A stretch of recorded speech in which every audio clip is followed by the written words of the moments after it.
you lords and ladies, 'tis I, your loyal and royal King Pizzaface, with a surefire method to go from rags to riches in the quickest way since our newest update in Red Redemption 2 Online. Some things I'd like to note before I get started. This is my first video ever made, and I apologize for the poor mic and video quality. So that you know, I focused mainly on making money versus experience in this video, and as a rule of thumb, I waited to have at least 3 stacks of fish before returning to the butcher. Also, I was recording my XP tallies while farming, so these are just some things that might affect the overall average time of this method. So what I'm going to be showing you today is another beach fish farming method. It took me an average between 3 trial runs of about 34 minutes, an average of $90, that's $1.50 per minute, and average experience gain of 300 XP. I timed these trials, starting from the strawberry butcher to the farming spot, spending most of my time farming, and ending at the strawberry butcher once again.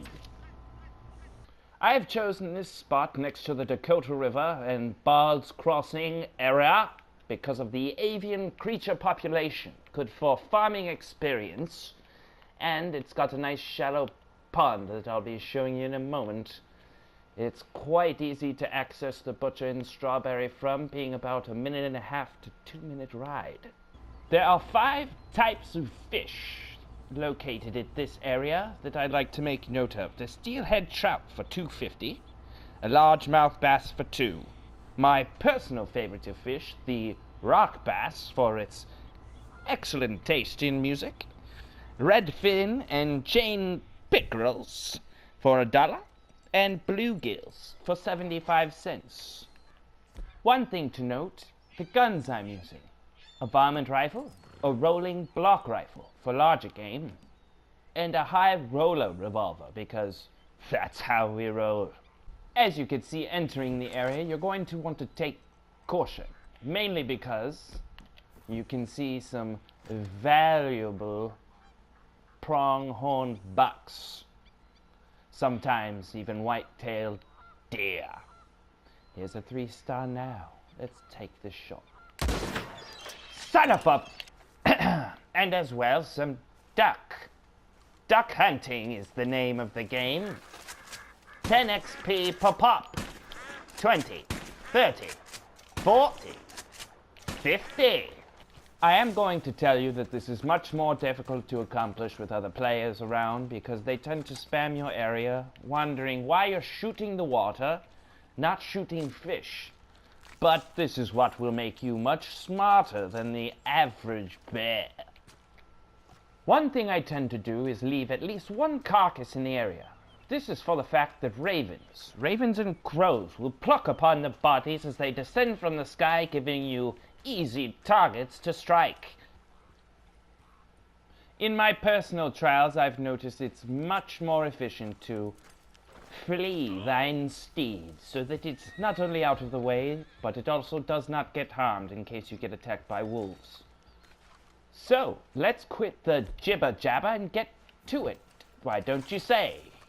Now what you're going to want to do is pull out your trusty fishing rod, stand on this rock. I personally use the special spinner. And what I'll do is I'll cast my rod into the water, especially when there's no fish. If you find that the population of fish is low, you should catch at least 1 of these fish so that it spawns the fish. Now after merely seconds, you can see that plenty of fish will start spawning. This is not nearly as much as I'm used to, but hey, patience is key, is it not? We will take out our revolver, approach the fish, and strike at their feet if they had them. One thing to note is that sometimes they'll freeze like this. The big thing you'll want to do is just gently nudge them with your foot like this and break them free of their bindings. Ha ha! Once we do that, get back to shooting the fish, but not striking them, for they will forcefully push themselves onto the land, and there you have it, my friends. $2.50 steelhead trout for your keeping. Repeat and rinse as much as possible. This is your good friend King Pizza Face, reminding you that cheese is the color of gold. But before I go, I'd like to give a special shout out to Outlaw Gary. I love the energy this man produces. He's been a YouTuber for over 6.5 years now. I think 7, if my math is correct. And I just want to say, keep doing what you're doing. Thanks again for watching, and have a royally loyal day.